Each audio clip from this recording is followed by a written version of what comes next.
और उड़ी के पीआरआईज सियासी लीडर और आम शहरी एनएचपीसी और पावर डेवलपमेंट डिपार्टमेंट के खिलाफ बोनियार में एहतजाजी धरने पर बैठे हुए हैं।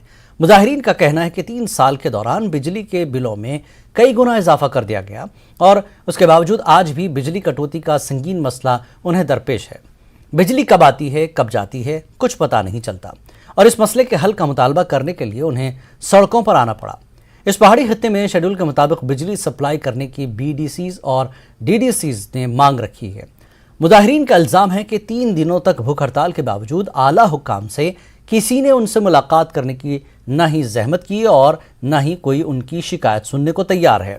आज यहाँ मुख्तलिफ सियासी पार्टियों के कुछ लीडर भी मुजाहरे में शामिल हुए और हुकूमत पर जोर दिया कि वो बिजली सप्लाई के निज़ाम को बेहतर बनाए।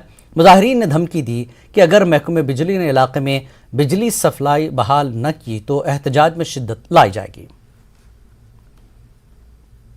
क्योंकि काफ़ी देर से हम ये डिमांड कर रहे थे कि पावर में सुधार लाया जाए, लेकिन एडमिनिस्ट्रेशन ने कुछ भी नहीं सुनी। बैक टू विलेज जो हो रहे थे हमारे, उसमें भी हमने ये इश्यूज रेज़ किए। हमें एश्योरेंसेस दी गई कि 10 दिन के अंदर 15 दिन के अंदर ये सब होगा। तो फिर जब ये शुरुआत हुई तो फिर इसमें सारे लोग जमा हो गए। पीआरआईज भी जो है वो सपोर्ट करने लगे और साथ में आम पब्लिक भी। तो आहिस्ता आहिस्ता एक मूवमेंट का शेप ले रही है। जहाँ से बिजली की पैदावार होती है वहाँ पे बिजली नहीं मिलेगी। आप दिल्ली में देखो, गुजरात में देखे, बाकी स्टेटों में, वहाँ पे इस पे सरकार बना रहे हैं कि बिजली फ्री देंगे, बिजली फ्री दे रहे हैं, लेकिन जहाँ से बिजली की पैदावार होती है वहाँ को बिजली नहीं मिल रही है। घंटे 2 घंटे के लिए, बाकी सब अंधेरा ही अंधेरा छाया जाता है। आप जानते हैं कि उड़ी में 3 पावर हाउसेज हैं, उड़ी 1, उड़ी 2 और लवर चैलो। पूरे इन पावर स्टेशन से जो है पावर जो है पूरे नॉर्दर्न ग्रिड को जाता है और हमें यहाँ पे ये हालत है कि चिराग तले अंधेरा। हमारे लोगों को पावर नहीं दिया जा रहा है और उसके ऊपर जो एक्सॉर्बिटेंट रेट्स जो दी गई हैं, जो बिल्स आ रही हैं, किसी जगह 300 आ रहा है, किसी जगह 400 आ रहा है, किसी जगह 690 आ रहा है। अब मुझे बताइए इन हालातों में जहाँ पे पावर हमारा यहाँ पे और हमें ही ना पावर दिया जा रहा है और रेट्स भी हमारे एक्सॉर्बिटेंट रेट्स दी जा रही हैं। हमने गवर्नमेंट से हम कह रहे हैं कि भाई आप ये देखिए कि एक ज़माना होता था जब इसको 3 कैटेगरीज में डिवाइड किया जाता था, बिलो पॉवर्टी लाइन, APL और उससे ऊपर वाले। उसके हिसाब से कोई बेवाएं होती थी, कोई गरीब होता था, किसी के उनको 110 रुपए का दिया जाता था। आज वो तीनों चीज़ें इन्हें काट के फ्लैट कर दिया है और उसका नतीजा ये है कि लोग फिर भी देने के लिए तैयार होते कि चलो ठीक है हम 690 रुपया दे देंगे, लेकिन पावर तो दिखाइए। पावर की है नहीं। इन्होंने डायरेक्ट पायलट फीडर बना दिया, हालांकि ये हमारी जमीन हम घरों से बेघर हो गए।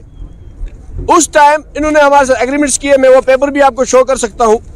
1999 में जो इन्होंने हमारे साथ एग्रीमेंट्स किया था कि हम आपको नौकरी, बिजली, हॉस्पिटल, एजुकेशन फ्री कर देंगे। ये एनएचपीसी ने हमारे साथ एग्रीमेंट किया था, बट उसमें से एक भी एग्रीमेंट इन्होंने पूरा नहीं किया। उसके बदले इन्होंने क्या किया कि हमें गिफ्ट में 690 दिया और साथ साथ CSR पैसा हमारा टंगमर्ग वालों को दिया, अनंतनाग वालों को दिया, यहाँ से बाहर दिया। हालांकि हक हमारा है, CSR पैसा बोनियार का हक है। पीएम पैकेज कश्मीरी पंडित मुलाजमीन की तरह कश्मीर के मुख्तलिफ हिस्सों में तैनात जम्मू में मुकीम रिजर्व कैटेगरी के मुलाजमीन ने जम्मू में 197 रोज भी से एहतजाजी धरना जारी रखा। रिजर्व कैटेगरी के ये मुलाजमीन हुकूमत से टारगेट किलिंग के पेश नज़र उन्हें वादी कश्मीर से जम्मू मुंतकिल करने का मुतालबा भी कर रहे हैं। मुलाजमीन का कहना है कि ये सब मई के महीने में रजनी भला के कत्ल के बाद वादी से फरार हो गए थे। उनका कहना है कि हुकूमत ने यकीन दहानी कराई है उनके लिए ट्रांसफ़र पॉलिसी बनाने के लिए, लेकिन ये वादा अभी तक पूरा नहीं हुआ।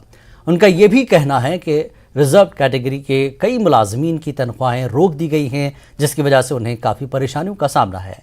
उन्होंने LG मनोज सिन्हा से मुदाखलत की दरख्वास्त की, उनके मसाइल को तरजीही बुनियादों पर हल किया जाए। 197 दिन हो चुके हैं, आश्वासन भी दिया है, कमेटी भी बनाई गई है, तो फिर उस आश्वासन को पूरा करने के लिए सरकार अपनी प्रतिबद्धता जो दिखाती है उसके लिए ग्राउंड पे कौन सा कंक्रीट स्टेप उन्होंने आज तक लिया है। दूसरी बात मैं कहता हूँ, बिल्कुल आपने जब शुरुआत की थी हम उस हालात में कश्मीर से निकले थे। देखिए हमने 15 साल वहाँ सर्विस की हैं, तो क्या कुछ ऐसा हुआ कि वहाँ से निकलना पड़ा? हालात कुछ ऐसे थे जब निकले हैं, यहाँ पर धरने में बैठे हैं, बातचीत भी सरकार के साथ चल रही है, तो सरकार ने बड़ा अच्छा काम किया है कि हमारी सैलरी ही बंद कर दी है। ठीक है, क्या सैलरी बंद करने के बाद इन कर्मचारियों के अंदर एक विश्वास पैदा होगा कि प्रशासन के साथ खड़ा है? आज प्रशासन को यह चाहिए था कि इस मुश्किल की घड़ी में, इनके ऊपर मुसीबत है इस वक्त, एक तरफ से गन की मार है तो दूसरी तरफ से पेन की भी मार है। इस मुसीबत की घड़ी में as a confidence building measure कम से कम प्रशासन को सबसे पहले जिन कर्मचारियों की सैलरी पिछले 6 महीने से बंद है, एलजी साहब ने खुद हमें अश्योर किया और उसके लिए कमेटी बनाई है कि वो ट्रांसफर पॉलिसी पे काम करेगी। बट अनफॉर्चुनेटली वो कमेटी ने अभी तक अपनी रिकमेंडेशन नहीं दी, वो पब्लिक डोमेन में आनी चाहिए थी। देखो, हम पिछले 15 साल से वहाँ काम कर रहे थे, हमने हर गवर्नमेंट के आगे अपनी अपील की कि हमें ट्रांसफर पॉलिसी होनी चाहिए। हम गवर्नर साहब का थैंकफुल हैं कि उन्होंने हमारी बात को माना और एक कमेटी भी फ्रेम की, लेकिन वो कमेटी काम क्यों नहीं कर पा रही है हमें ये समझ नहीं आ रहा है। और साथ में हमें प्रेशराइज किया जा रहा है, हमें अनऑथराइज्ड लेटर निकाल के जहाँ सैलरी बंद करके इस प्रोटेस्ट को तोड़ने के लिए ये एक षड्यंत्र रचा जा रहा है। बाहर से बहुत सारे ऐसे लोगों को हमने देखा, जैसे सर ने कहा कि घर वापसी बहुत होती है।